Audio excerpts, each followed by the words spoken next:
वाले कोण ज्ञात कीजिए। हम देखेंगे पहला जो है वो 140 डिग्री का, 82 डिग्री का, 195 डिग्री का, 70 डिग्री का और 35 डिग्री का हमें बनाना है।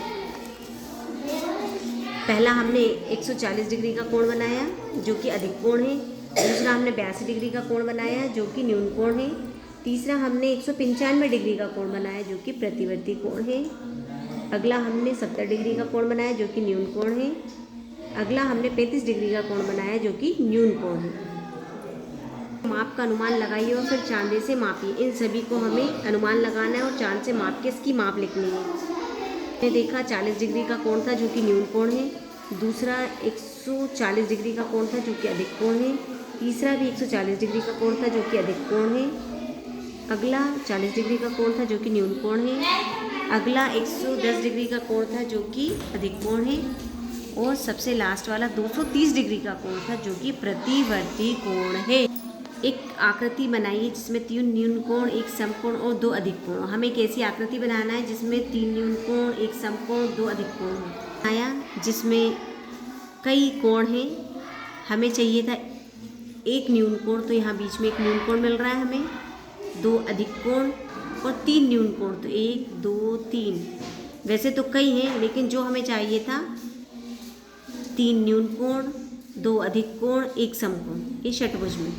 को इस प्रकार बनाइए कि दोनों ओर के कोण 40 डिग्री के हों और मध्य में कोण 60 डिग्री का हो। जो कि दोनों ओर 40 डिग्री का कोण, यहाँ और यहाँ 40 डिग्री का कोण है और ये बीच में 60 डिग्री का कोण है। ये वाला अक्षर Y को इस प्रकार बनाइए कि 150, 60 डिग्री और 150 के 3 कोण बने।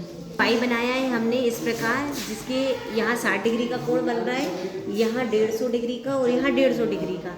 हमें ऐसा Y बनाना था जिसमें 150, 60 और 150 के 3 कोण हो। तो इस प्रकार से हम बनाएंगे। अशोक चक्र में 24 तीलियाँ होती हैं। 2 संलग्न तीलियों के बीच कितने अंश माप का कोण होगा? 2 तीलियों के बीच सबसे बड़ा न्यून कोण क्या होगा? तो जिसमें ये 24 तीलियाँ हैं तो कुल कोण होता है 360। हमें 24 तीलियाँ दी हैं मतलब 24 कोण, तो हमने 24 से 360 को भाग दिया तो 15 आ रहा है। एक कोण होगा हमारा 15 डिग्री का। न्यून कोण हो, यदि आप मेरे माप को दोगुना करते हैं तो मैं आपको न्यून कोण ही प्राप्त होता है। यदि आप मेरे माप को 3 गुना करते हैं तो न्यून कोण प्राप्त होता है। यदि आप मेरे माप को 4 गुना करते हैं तो भी पुनः न्यून कोण ही प्राप्त होगा। यदि आप मेरे माप को 5 गुना करते हो तो एक अधिक कोण प्राप्त होगा। मेरे कोणों के संभावित माप क्या होंगे? प्रश्न में बोला था मैं एक न्यून कोण हूँ, तो हमने माना x एक न्यून कोण है, इसलिए जो x 0 से बड़ा है और 90 से छोटा। फिर हमने माना कि 2 गुना किया तो भी न्यून कोण है। अगर 2 कोण है और हम 90 को विभाजित करते हैं तो x कितना होगा?